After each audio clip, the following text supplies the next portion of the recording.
doing our meditation yesterday, and I've been asked by the Nanonites, this little miniature civilization, that they want to speak through Callie about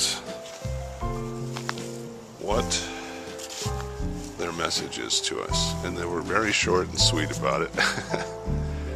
And it was simply this: imagine peace. Imagine peace. It was so beautiful, my breath was taken away.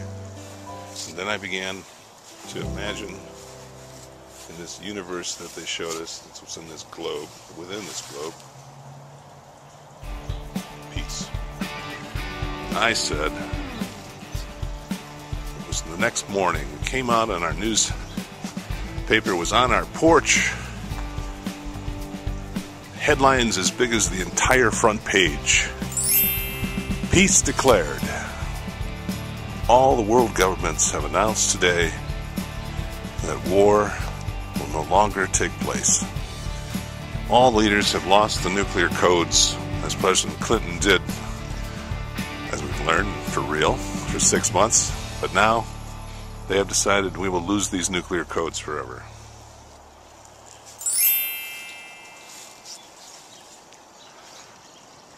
So we did so much work here today.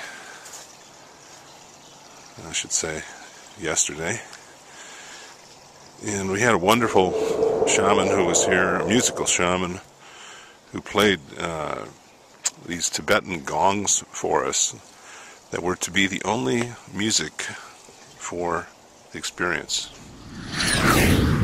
Tiny little bells that were shaped like tiny flying saucers.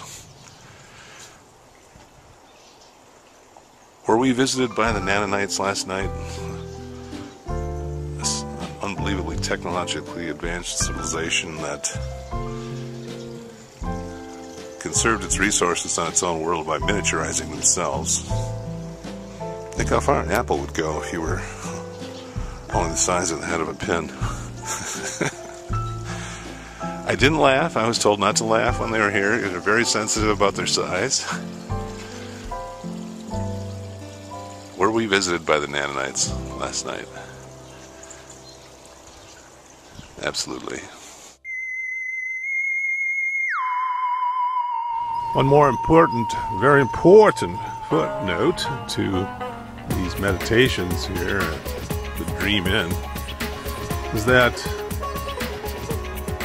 we were in the group here around this globe, and which holds a universe much like the one in Men in Black.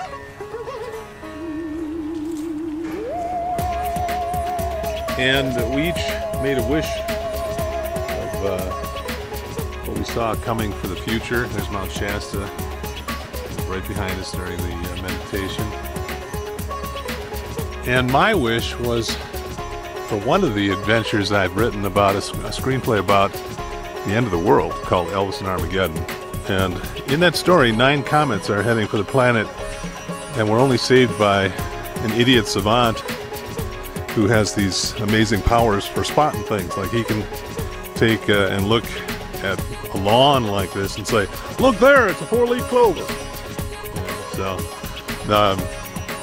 well, my thing that I've learned is that a lot of these screenplays that I write, when I have things like in that story, 9 meteors that he spotted heading for Earth, and he took off from Graceland, which is a lot of the energy that's powering DreamShield that's coming out of Nashville, and Lee McCormick with this amazing spirit recovery, Princess Know-It-All, TV, all these things. So mine was, all right, when asked these little nanonite creatures, these tiny aliens that are almost microscopic, unless they make themselves bigger for us to see, they are microscopic, in fact.